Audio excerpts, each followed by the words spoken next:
It's a history written into the landscape and into the faces of the people who live here. The story of a relationship between Britain and people whose origins lie in Africa. And the relationship between these small islands and that vast continent stretches back far beyond living memory.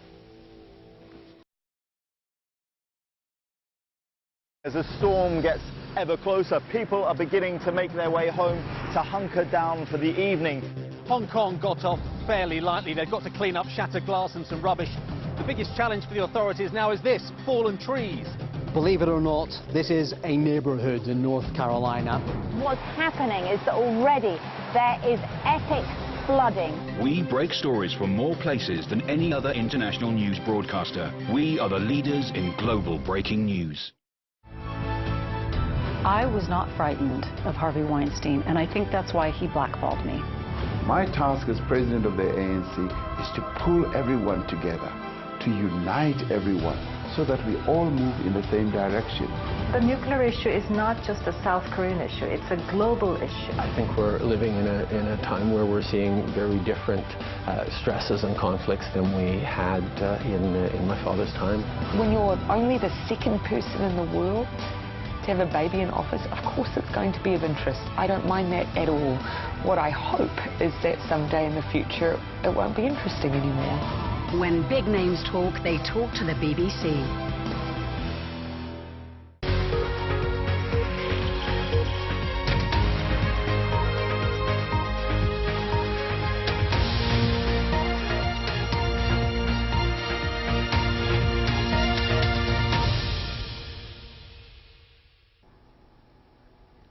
This is BBC World News, our top stories. The number of people known to have died in Indonesia's earthquake and tsunami is now over 800, with fears it could rise dramatically when rescuers reach remoter areas. And after a controversial month, Elon Musk stands down as chairman of Tesla and pays a $20 million fine.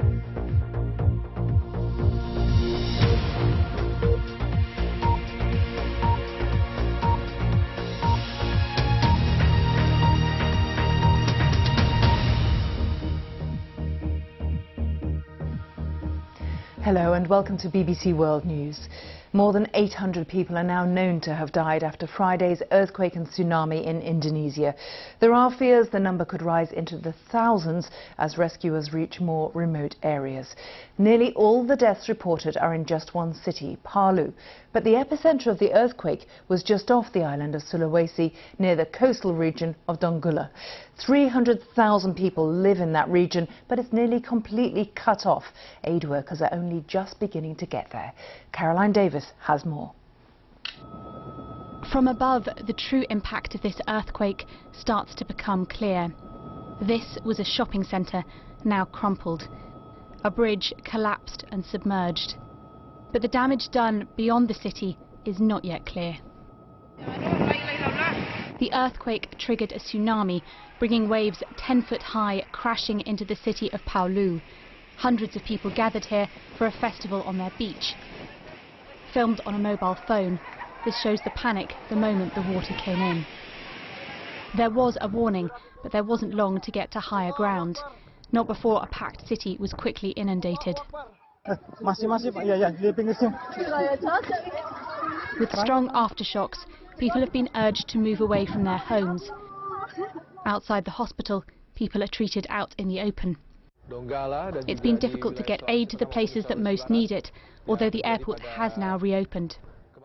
As the death toll continues to rise, the President of Indonesia left to visit the areas affected. More than 800 people are now known to have lost their lives. In the ruins, the search is now on for survivors.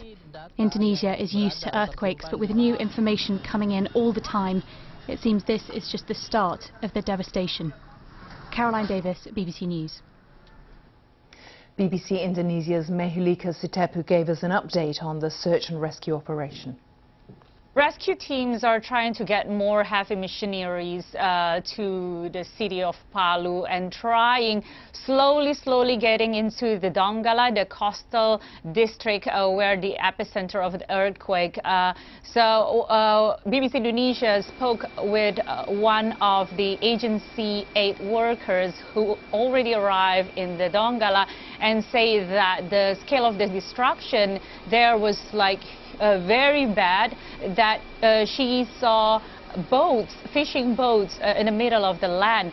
So for sure now the rescue officials trying to get into the Donggala, they haven't they're trying to get to know what's happening there.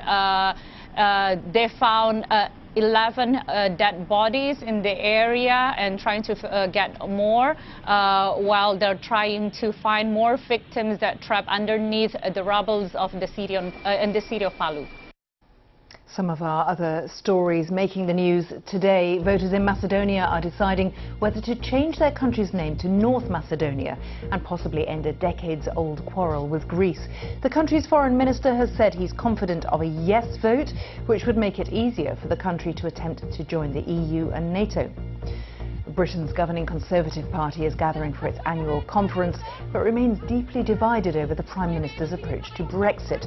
Theresa May is accusing those who refuse to back her plan of undermining the national interest. A woman in the far east of Russia has told the BBC she recognises one of the key suspects in the Salisbury attack as a military intelligence officer. The alleged identity of Anatoly Chapiga was first uncovered by the investigative website Bellingcat. Elon Musk, the head of the electric car maker Tesla, has agreed to stand down as company chairman, though staying as CEO. He and Tesla will each have to pay a $20 million fine to the US financial authorities after a controversial tweet which moved the markets. Lebi Duseka reports. He's known for pushing boundaries when it comes to tech innovation, leading the way on electric cars and space exploration. But now it seems Elon Musk has pushed too far. In August, he tweeted saying he would take Tesla back into private ownership at a price of $420 a share. And crucially, he said he had the funding secured.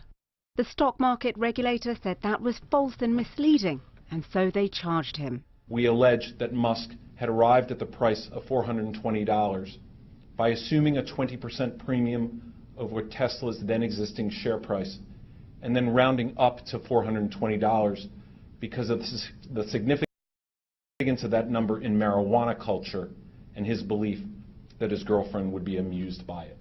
And as we have said before in connection with other matters, neither celebrity status nor reputation as a technological innovator provide an exemption from the federal securities laws. Trailblazer or not, Musk has tested shareholder patience recently with antics like smoking marijuana in an interview. And he's been sued for libel after making allegations against one of the Thai cave rescuers. Things could have been much worse for Musk. The regulator had wanted to remove him as CEO as well.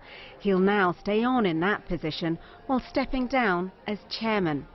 But with the company's image so closely linked to his own, investors might be wondering if that is a good thing. Lebu Duseka, BBC News. In golf, Europe is playing in the final day of the Ryder Cup. They started with a 4-point lead over the United States. The teams are playing 12 singles matches. At stake is one of the most prestigious trophies in international sport. Europe are strong favourites to win back the trophy this year. And you can talk to me on Twitter about any of our stories. I'm at Philippa BBC. Coming up next, the Disruptors.